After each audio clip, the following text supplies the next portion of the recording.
ஆயுதெழுத்து நீட்சிக்கு வரவேற்கின்றோம். திரைப்பட வரிவிலக்கில் அரசியலா என்ற தலைப்பில் விவாதிக்க இருக்கின்றோம். இதற்கான காரணம் என்ன? கெத்து திரைப்படத்துக்கு வரி விலக்கு அளிக்க கோரி சென்னை உயர்நீதிமன்றம் உத்தரவிட்டிருக்கிறது. உதயநிதி ஸ்டாலின் நடித்து வெளியான படம் கெத்து. இந்த திரைப்படத்துக்கு கேளிக்கை வரி விலக்கு அரசால் மறுக்கப்பட்டது. இதற்கான காரணம் என்ன அப்படின்னு பார்க்கும்போது, கெத்து அப்படிங்கிற இந்த ஒரு படத்துடைய தலைப்பு தமிழ் சொல் அல்ல அப்படிங்கிறது அதுக்கு கொடுக்கப்பட்ட காரணம். இல்ல இது தமிழ் சொல், இதற்கு சான்று இருக்கிறது அப்படின்னு அந்த படக்குழு நீதிமன்றத்தை நாடியது. அரசு தரப்பும் கூட பல்வேறு அகராதிகளை சுட்டிக்காட்டி கெத்து அப்படிங்கிற சொல் அகராதியில இல்ல அப்படின்னு சுட்டிக்காட்டி வாதாடியது. ஆனால் இலக்கியங்கள் உட்பட திருப்புகழ் உள்ளிட்ட இடங்கள்ல கெத்து அப்படிங்கிற சொல் இருக்கிறது, இது தமிழ் சொல் தான் ஆகிய காரணத்தால இந்த வரிவிலக்கு அளிக்கப்பட வேண்டும் அப்படின்னு கோர்ட்டும் உத்தரவிட்டிருக்கிறது. இது ஒரு பக்கம் இருக்க, இது போன்று வரிவிலக்கு திரைப்படங்கள்ல கொடுப்பதில் பல படங்கள், பல பிரபலமான படங்கள் அதுக்கு மறுக்கப்பட்டிருக்கிறது அப்படின்னு கோர்ட்டுக்கு போயிருக்கிறது. இதுல ஒரு அரசியல் இருக்கிறதா, காழ்ப்புணர்ச்சி இருக்கிறதா, இல்ல நியாயமான காரணங்களால அதுவும் ஒரு டெக்னிக்கல் கிரவுண்ட்ஸ்ல கொடுக்கப்பட்ட ஒரு விஷயம் அரசியலாக்கப்படுகிறதா? பல கேள்விகள் எழுகின்றன. விவாதிப்போம். இந்த நிகழ்ச்சியில் நம்முடைய இணைகிறார் திரு சரவணமுத்து, கெத்து திரைப்படத்துடைய மேலாளர். அவரை நிகழ்ச்சிக்கு வரவேற்கின்றோம். மற்றும் சென்சார் போர்டுல அங்கம் வைத்த வழக்கறிஞர் திரு ராஜசேகர் அவர்களும் இந்த நிகழ்ச்சியில் நம்முடைய இணைகிறார்கள். இருவரையும் இந்த நிகழ்ச்சிக்கு வரவேற்கின்றோம். என்னுடைய முதல் கேள்வி திரு ராஜசேகர் அவர்களுக்கு தான். திரு உதயநிதி ஸ்டாலின் நடித்த படத்துக்கு இந்த ஒரு கேளிக்கை, இந்த ஒரு வரி விலக்கு மறுக்கப்படுவது இது முதன்முறையா என்றால் இல்லை. It's another coincidence. இது தொடர்ந்து இது போன்ற காரணத்தினால பல படங்களுக்கு மறுக்கப்படுவது அப்படிங்கும் போது இது ஒரு அரசியல் இருக்கிறதோ, அரசியல் ஒரு பொலிட்டிக்கல் வெண்டட்டாவின் காரணமா இது மறுக்கப்படுதோ அப்படிங்கிற ஒரு குற்றச்சாட்டு முன்வைக்கப்படுது. உங்களுடைய முதற்கட்ட பதில் திரு ராஜசேகர். முதலாவது, நான் இந்த உயர்நீதிமன்ற உத்தரவை தலைவணங்கி நான் ஏற்றுக்கொள்கிறேங்க. ஏன்னா நீதிமன்றம் உத்தரவை ஏற்றுக்கொள்வதுதான் சரியான ஒரு முறை. ஆனால் இப்பொழுது இந்த வரி விலக்கு யாருக்கெல்லாம் கொடுக்கிறார்கள் என்றால், அதாவது தமிழக அரசை பொறுத்தவரை இந்த நலிந்த தயாரிப்பாளர்கள் உண்மையிலே இந்த வரி விலக்கை, அதாவது படம் வெற்றி பெற்றாலும் தோல்வி அடைந்தாலும் இந்த வரி விலக்குக்கு வர ஒரு 30% அந்த கவர்மெண்ட் கிட்ட கொடுக்காம அவங்க அந்த ப்ரொடியூசர் எடுத்துக்கிறது தான் வழக்கமான முறை. சோ இது யாருக்கெல்லாம் போகும்னா, இந்த அவங்க வச்சிருப்பாங்க, தமிழ்ல பேர் வைக்கணும், கலாச்சார சீரழிவு இருக்கக்கூடாது, ரொம்ப வன்முறை இருக்கக்கூடாது, இதெல்லாம் சென்சார் போர்டு சென்சார் பண்ண பிறகு யூ சர்டிபிகேட் இருக்கிறது தான் டாக்ஸ் ஃப்ரீ. அவங்க ஒரு 8 நபர் கமிட்டி வச்சிருக்காங்க.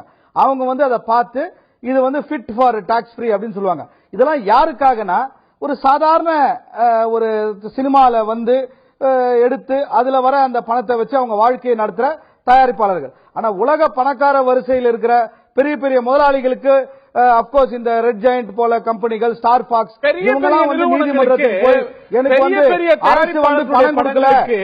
வரி விலக்கு வழங்கப்பட்டிருக்கிறது இந்த அரசுல, முந்தைய அரசுல. அதையும் மறுக்க முடியாது.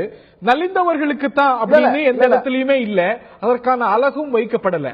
அப்படி இருக்கும் பொழுது இந்த ஒரு டிஸ்கிரிஷன் சரியா பயன்படுத்தப்படுதாங்கிறதான் கேள்வி. இல்ல, இது டிஸ்கிரிஷன் கிடையாது. Going by the merit of the film தான். இதுல இவங்களுக்கு வேண்டப்பட்டவங்க, இவங்க வேண்டப்படாதவங்க கிடையாது. படத்துல இந்த டாக்ஸ் ஃப்ரீக்கு உண்டான சாராம்சம் இருக்குதா, இல்லனா இது டாக்ஸ் ஃப்ரீக்கு அன்பிட் அப்படின்னு சொல்லி அவங்க ரிஜெக்ட் பண்ணி, அந்த மாதிரி நிறைய படங்கள் ரிஜெக்ட் ஆயிருக்குது. அதெல்லாம் எந்த ஒரு ப்ரொடியூசர் தயாரிப்பாளரும் போய் நீதிமன்றத்தில் போய் நீலி கண்ணீர் விட்டு முதலை கண்ணீர் விட்டு ஆர்டர் வாங்கினது கிடையாது. நிறைய படங்களுக்கு மறுக்கப்பட்டு நீதிமன்றத்துடைய கதவுகள் நாடப்பட்டிருக்கிறது. உதயநிதி ஸ்டாலினுடைய படமும் கோர்ட்டை நாடுவது முதன்முறை இது அல்ல. நிறைய படங்கள் சொல்ல முடியும். சார் ஒரு நிமிஷம் பாருங்க, மத்தவங்க எல்லாம் போறாங்க, ஒரு நியாயம் இருக்கு, தர்மம் இருக்குது. உலக பணக்கார வரிசையில் இருக்க ஒரு குடும்ப சார்ந்த ஒரு கம்பெனி படம் எடுக்கும் போது அவங்க போய் நீதிமன்றத்தில் போய் எனக்கு வரி விலக்கு ரொம்ப ஒரு வியப்பா இருக்குது. எனக்கு அவ்வளவுதான், எனக்கு ஒரு வியப்பா இருக்குது. அதை பத்தி எனக்கு வேற எதுவும் சொல்ல முடியல. காசு இல்லாத இந்த பணத்தை எடுத்து இதை வச்சுதான் இவங்க பணம் சம்பளம் கொடுக்க போறாங்க, லேபுக்கு பணம் கட்ட போறாங்க, அவங்களுடைய கேமராமேன் கொடுக்க போறாங்க, பரவாயில்ல. இது ஒரு ஹாபியா பண்றாங்க அவங்க. இதுக்காக நீதிமன்றத்தினாரி தமிழக அரசு எக்ஸ்செக்கர்ல இருந்து பணம் கொடுக்கணும்னு சொல்லி நீதிமன்றத்தினாரி ஒரு டாக்ஸ் ஃப்ரீ எக்ஸம்ஷன் வாங்குறது ஒரு சரியான அரசியல் கட்சி ஆண்ட ஒரு கட்சி, தமிழ்நாட்டை ஆண்ட கட்சி, 5 முறை முதலமைச்சராக இல்ல இல்ல இப்ப நீங்க கெத்து அப்படிங்கிறது தமிழ் சொல் இல்ல, ஆகையனால இதற்கு வந்து வரி விலக்கு கிடையாது அப்படிங்கிற ஒரு டெக்னிக்கல் கிரவுண்ட்ஸ்ல இது மறுக்கப்பட்டிருக்கு. அவங்க ப்ரூவ் பண்றாங்க தமிழ் சொல் மட்டும் இல்ல, இது வந்து தமிழ் சொல் மட்டும் இல்ல, அதுல வந்து கலாச்சார சீரழிவு இருக்குதான் பார்க்க வேண்டும். அந்த மாதிரி டைட்டில பொறுத்து தான் பிரச்சனை. இந்த டைட்டில் தமிழ் சொல் இல்ல. இந்த படத்தை பொறுத்த வரைக்கும் இது நாளைக்கு கெத்து கெத்து தமிழ் சொல்லுவாங்க, நாளைக்கு வெத்துன்னு செத்துன்னு சோறுன்னு வெண்ணன்னு இதெல்லாம் வந்து இதுக்கெல்லாம் ஒரு முடிவே இருக்காது. வெத்து நாளைக்கு தமிழ் சொல்லுன்னு நீங்க பேசுவீங்க, வெத்து வேட்டுவீங்க. சோ இதெல்லாம் வந்து ஒரு ஒரு இட்ஸ் எண்ட்லெஸ் ப்ராசஸ். சரி பாருங்க, ஒரு விஷயம், ஒரு குடும்பம் கெத்துங்கிறது திருப்புகழில இருக்குன்னு ஜட்ஜ் ஒத்துக்கிறாரு. சார் சார் பாருங்க, ஜட்ஜி நீதிமன்றம் உத்தரவை நான் தலை வணங்கி ஏற்றுக்கொள்கிறேன், அது வேற விஷயம். ஆனா 130 வேர்ட்ஸ் வந்து பிற மொழி சொற்கள் இருக்குது, அதே அதே அகராதியில் இருக்குதுன்னு சொல்லி அபிடவிட் போடுறாங்க. அப்படிங்கிறது தமிழ் சொல்லா? தசாவதாரம் தமிழ் சொல்லா? இல்ல நான் வந்து கிடையாது. உங்களுடைய புரிதல்ல இது தமிழ் சொல்லா இல்லையா? தசம் அப்படிங்கிறது தமிழ்ல இருக்கா? இல்ல அவதாரம் அப்படிங்கிறது நல்ல தமிழ் சொல்லா? சார் நான் வந்து பெரிய தமிழ் புலமை பெற்ற ஒரு வழக்கறிஞர் கிடையாது. நான் வந்து எனக்கு தசாவதாரம் நீங்க தான் சொல்லணும், தசாவதாரம் தமிழ் சொல்ல எல்லாருக்குமே இயல்பா கேட்கும் போதே புரியப்படக்கூடிய விஷயம். அதற்கெல்லாமும் கூட வழங்கப்பட்டிருக்கு. இது வந்து அவங்க ப்ரூவ் பண்ணிருக்காங்க, இது கிடைக்கல. இதுல வந்து நீங்க அரசியல் சாயம் பூசுவது தவறு. பாருங்க, ஒரு கமிட்டி, ஒரு அன்பய சினிமாவை சார்ந்த சிலரும் அதுல இருக்கிறார்கள். ஆர்வி உதயகுமார் போன்ற டைரக்டர்லாம் இருக்காங்க. எல்லாத்துக்கும் ஒரு அரசியல் சாயம் பூசினா இது ஒரு எண்ட்லெஸ் ப்ராசஸாவே இருக்கிறோம். எல்லா பிரச்சனைக்கும் ஒரு அரசியல் சாயம் பூச்சு அதுல தான் மைலேஜ் எடுக்கணும்னு நினைக்கிறது எனக்கு வந்து I don't accept that point. I take a point. இதுல அவர் என்ன சொல்றாரு, சொல்லிருக்கு அரசுக்கு ஒரு பார்வை இருக்கு, ஆனா இதுல அரசியல் எங்கேயுமே இல்ல அப்படிங்கிறார். இவர் பேசுறதுல இருந்து அரசியல் தானே சார் பேசுறாரு. அவருடைய கருத்து பெரும் பணக்காரர்களுக்கு வந்து பெரும் பணக்காரர்கள் கிடையாதுன்னு சொல்லி அரசாணையில் ஏதாவது சொல்லிருக்காங்களா? அது அவர் சொல்லல, அது அவர் சொந்த கருத்து. அவருக்கு தான் நான் பதில் சொல்றேன். இப்போ அதுதானே சொல்றாரு. நான் சொல்றேன் சார், இங்க படம் அது ராஜசேகருடைய சொந்த கருத்து. எந்த இடத்துலயுமே இதற்கான குழு வந்து இவர்கள் பெரும் பணக்காரர்கள், அதனால நான் கொடுக்க மாட்டேன்னு சொல்ல. அவங்க மெட்ராஸ் யூனிவர்சிட்டியோட அகராதியை காட்டுறாங்க. அங்க கெத்து அப்படிங்கிறதுக்கான தமிழ்நாடு கவர்மெண்ட் போட்ட 2002 தமிழ் மெட்ராஸ் யூனிவர்சிட்டியோட தான் காட்டுறாங்க. அதுல இல்ல முதலமைச்சர் போட்ட அகராதி இதுல இருக்கு. இதை பேஸ் பண்ணி ஆர்டர் போட்டிருக்காரு ஜட்ஜி. அவங்க வந்து சும்மா அரசியலுக்காக இதை பண்ணல. தமிழ் இது உண்மையான தமிழ் பேரு. தமிழ் பேர் வச்சு அவங்க ரிஜெக்ட் பண்ணுவாங்க, நாங்க சும்மா இருந்துடணுமா? இவர் அரசியல் பண்றாங்கன்னு சொல்றாரு. தமிழ்ல தான் சார் நாங்க பேர் வச்சிருக்கிறோம். தமிழ்ல பேர் வச்சு எக்ஸ்டென்ஷன் கொடுக்குறேன்னு சொல்லிருக்கீங்கல்ல. மத்த எல்லா கண்டிஷனும் நாங்க ஃபுல்ஃபில் பண்ணிட்டோம்ல, அப்படியே தரக்கூடாதுன்னு அவர் சொல்றாரு. இந்த கேள்விக்கு பதில் சொல்லுங்க அவரு. ராஜசேகர் சார், நான் வந்து தரக்கூடாது தரது அதுக்கெல்லாம் போல. நீங்க வந்து இது பாருங்க, ஒரு ப்ரொடியூசர் வந்து உதயநிதி ஸ்டாலின், அவர் வந்து ஒரு பெரிய அரசியல் பாரம்பரியம் மிக்க ஒரு குடும்பத்துல பிறந்தவர். அவர் வந்து பெருந்தன்மையா மக்களுக்காக இந்த வரி பணத்தை நான் கொடுத்துட்டு போறேன்னு பெருந்தன்மையா ஸ்கோர் பண்ணிருக்கலாம். அந்த ஆப்பர்ச்சுனிட்டி அவர் மிஸ் பண்ணிட்டாரு. ஒரு படம் ரெண்டு படத்தை பண்றீங்க, எல்லா படத்தையும் பண்றீங்க. ஒரு படம் ரெண்டு படத்தை பண்றீங்க. நான் வந்து நீங்க போய் வரி வாங்கிக்கங்க, மக்கள் பணத்தை எடுத்துக்கங்க, எனக்கு எந்த ரைட்டும் கிடையாதுங்க தடுக்கிறதுக்கு. ஒரு ஆண்ட குடும்பம், ஒரு பெரும் பணக்கார குடும்பம். சார் சென்சார் போர்டுல மெம்பரா இருக்கிறது வேற, இந்த டாக்ஸ் ஃப்ரீ எக்ஸம்ஷன் வேற. சென்சார் போர்டுல யூனிட் வாங்குனதுக்கு அப்புறம் இந்த படம் ஒரு நிமிஷம் இல்ல திரு ராஜசேகர், இப்ப ஏற்கனவே திரு உதயநிதி ஸ்டாலின் நடித்த இன்னொரு படம் நண்பேண்டா. இந்த நண்பேண்டா படத்துல பாத்தீங்கன்னா யூ சர்டிபிகேட் வாங்கின படம். அதே போல இன்னொரு படம் விஜய் நடித்த தலைவா, அதுலயும் கூட யூ சர்டிபிகேட் தான். யூ சர்டிபிகேட் வாங்கின பல படங்கள் அதுக்கு மறுக்கப்பட்டிருக்கக்கூடிய காரணிகள், அதுக்கு சொல்லப்பட்டிருக்கக்கூடிய கிரைடீரியா பார்க்கும்போது இதுல வன்முறை இருக்கிறது, குழந்தைகள் பெண்களை மனதை பாதிக்கக்கூடிய காட்சிகள் இருக்கின்றன அப்படின்னு ஒரு யூ சர்டிபிகேட் படம் ஸ்டுடியோல உட்கார்ந்து சொல்ல முடியாது சார். சொல்ல முடியாது. சென்சார் போர்டு குழந்தைகள்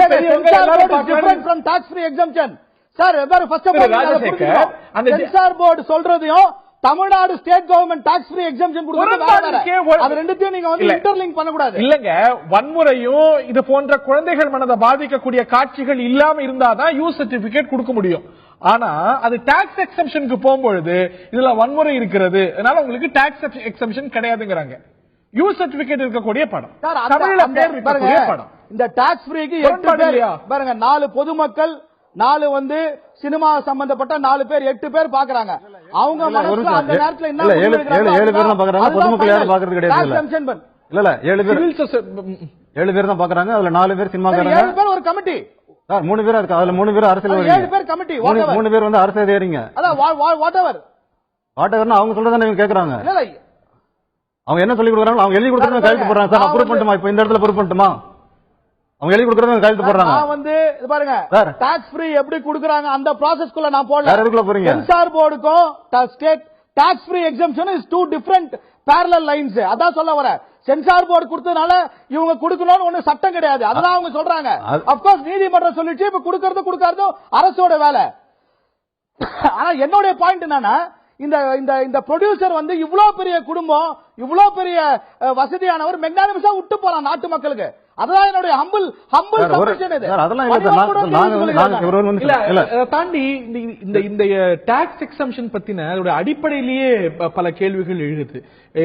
இந்த ஒரு வரி பணம் மக்களுக்கு போகக்கூடிய ஒரு விஷயம். இந்த டாக்ஸ் எக்ஸம்ஷன் ஏன் why should it even exist அப்படிங்கிற கேள்வி இருக்கு. அது வந்து காலங்காலமா இருக்கு சார். அதுக்கு நான் என்ன, எல்லாத்துக்கும் இருக்கு, என்ன இருக்கும் அதனால எங்களுக்கும் அப்ளை ஆகும். இல்ல அந்த ஒரு அடிப்படை விஷயத்துல உங்களோட கருத்து நான் கேட்கிறேன். என்னுடைய கருத்து என்னன்னா, அது வந்து பப்ளிக் தான் போகணும். என்ன தனிப்பட்ட முறையில் சரவணமுத்தோட கருத்து என்னன்னா, அது பப்ளிக் தான் போகணும். ஆனா கோர்ட்ல வந்து அது செல்லுபடி ஆகல, ஸ்டேல இருக்குது. இல்ல இன்னைக்கு இதே வரி விலக்கு திரைப்பட நிறுவனத்துக்கு போகுது. இப்ப பல பெரிய நிறுவனங்கள், இன்னைக்கு கோடிக்கணக்கில் லாபம் செய்யக்கூடிய பெரிய நிறுவனங்கள் தங்களுக்கு மறுக்கப்பட்ட போது கோர்ட்டுக்கு போயிருக்கிறாங்க. நலிந்தவர்களுக்கு கிடைத்திருக்கிறது, கிடைக்காம போயிருக்கிறது. இதை தாண்டி திஸ் பெனிஃபிட் இஸ், இது வந்து காமன் மேனுடைய மணி அப்படிங்கிறது நீங்க உணர்ந்து சார். இது வந்து ஊழல் செய்யறதுக்குன்னே இந்த ஸ்கீம் போட்டுருக்காங்க சார். தெளிவா சொன்னோம்னா 15% தான் முன்னாடி டாக்ஸ் இருந்துச்சு. 15% தான் டாக்ஸ் இருந்துச்சு. இந்த கவர்மெண்ட் வந்து 30% மாத்தினாங்க இமீடியட்டா. 30% டாக்ஸ் கட்டினதுக்கு அப்புறம் கவர்மெண்ட் எப்படி இந்த படம் ஓடணும், எப்படி கட்டுப்படி ஆகும்? 30% டாக்ஸ் பெனிஃபிட் வாங்கிய தீரணுங்கிற நோக்கத்துல எல்லாரும் பணம் எடுக்கிறாங்க, பணம் கொடுக்கறாங்க, எக்ஸம்ஷன் வாங்குறாங்க. திராவிட முன்னேற்ற கழக ஆட்சி காலத்திலையும் இப்ப படங்களுடைய பேர்கள் வந்து ஒச்சாயி அப்படின்னு நினைக்கிறேன். அந்த திரைப்படம் இது தமிழ் பேரே இல்லைன்னு முதல்ல சொல்லப்பட்டது. அதுக்கு பிறகு பெரிய அளவுக்கு போராடி அதுக்கு பிறகுதான் அதை வாங்க வேண்டிய ஒரு சூழ்நிலை வந்தது. அதுக்கு இனிஷியலா மறுக்கப்பட்டது, இது தமிழ் சொல் இல்லை அப்படின்னு. தென் மாவட்டங்கள்ல போனா தெரியும் எவ்வளவு புழக்கத்தில் இருக்கக்கூடிய ஒரு இது, ஒரு வழிபாட்டு முறையோட தொடர்புடையது அப்படின்னு. சோ இது வந்து இந்த அரசாங்கத்துக்கு எக்ஸ்க்ளூசிவான விஷயம் இல்ல. தொடர்ந்து பொது வழியில தொடர்ந்து ஒரு பிரச்சனையா இந்த விஷயத்துல இருந்து நீங்க உணரலையா?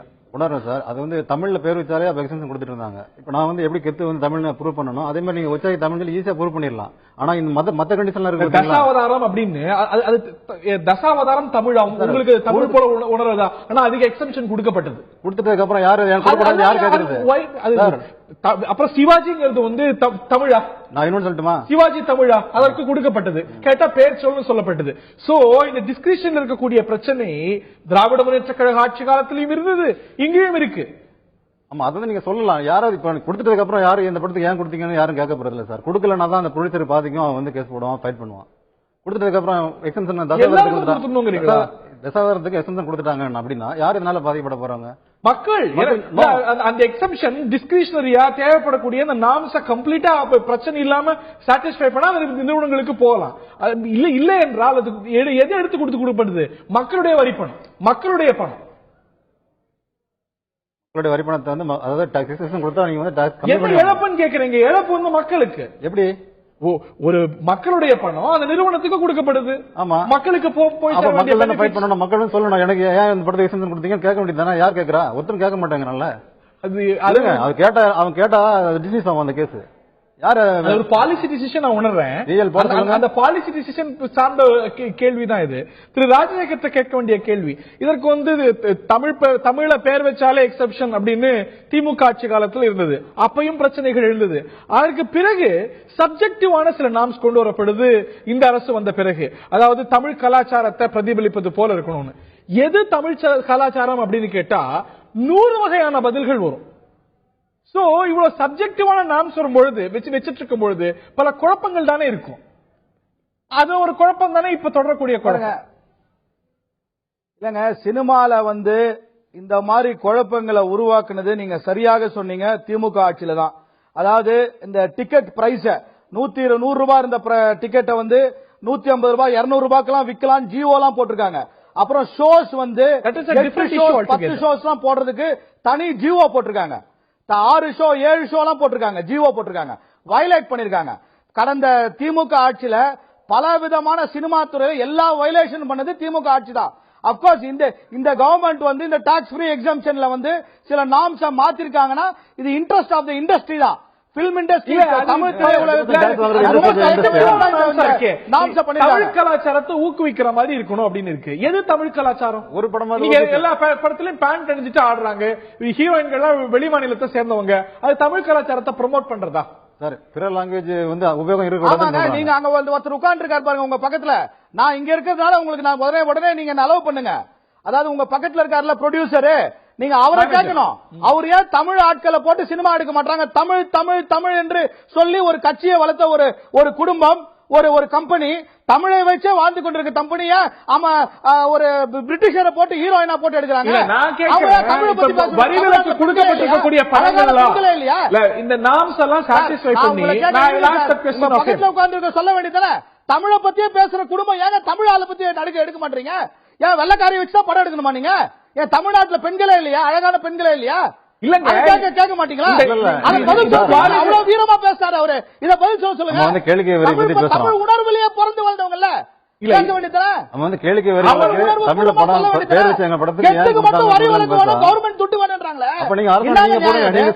அரசாணை போடுங்க. நீங்க இந்த மாதிரி வெளிநாட்டுக்காரி வச்சு படம் கண்டிப்பா போடுங்க. என்ன சிஎமாக போடுற நீங்க தானே 6 வருஷம் 5 முறை முதலமைச்சரா இருந்தீங்க. தமிழ்நாட்டு மக்களுக்கு என்ன தமிழுக்கு பண்ணீங்க? போய் வெள்ளக்காரி வச்சு படம் எடுக்கிறீங்க, வெள்ளக்காரி வச்சு படம் எடுக்கிறீங்க, கேட்டா வரி விலை கொடுக்கலன்றீங்க. அரசியல் இருக்குங்கிற தெரிஞ்சுக்கிச்சு உங்களுக்கு. என்ன மாதிரி பேசுறாருன்னு அரசியல் நான் வக்கீலுங்க. ஏங்க நீங்க தான் சொன்னீங்க. ஹரி கேட்டாரு நான் சொல்றேன். It is not about mister Rajasekar or mister Saravanamuthu. இந்த திரைப்படத்துக்கு இது ஒரு டெக்னிக்கல். அது கரெக்ட். அவர் தான சொன்னாரு நான் முதலமைச்சர் ஆவன்னு. ஓகே, அதுக்காக சொல்றாரு. நீங்க முதலமைச்சர் ஆவத பத்தி ஆகாத பத்தி வாதம் அல்ல. ஏத்துக்கிறேன் நானு. அவங்க யார் வேண்டாம்னா ரைட். இந்த நீங்க ஆக்குற ஆய்க்கிற சார் இந்த தருணத்தை நிகழ்ச்சி நிறைவு செய்தாக வேண்டும். Thank you mister Rajasekar, thank you mister Saravanamuthu. இந்த திரைப்படத்துக்கு இனிஷியலான டெக்னிக்கல் கிரவுண்ட் மறுக்கப்பட்டு இல்ல கெத்து அப்படிங்கிறது தமிழ் சொல் அப்படின்ற ரீதியில நீதிமன்றமும் உத்தரவு கொடுத்து இதற்கு வரிவிலக்கு கொடுக்க சொல்லி உத்தரவிட்டிருக்கிறது.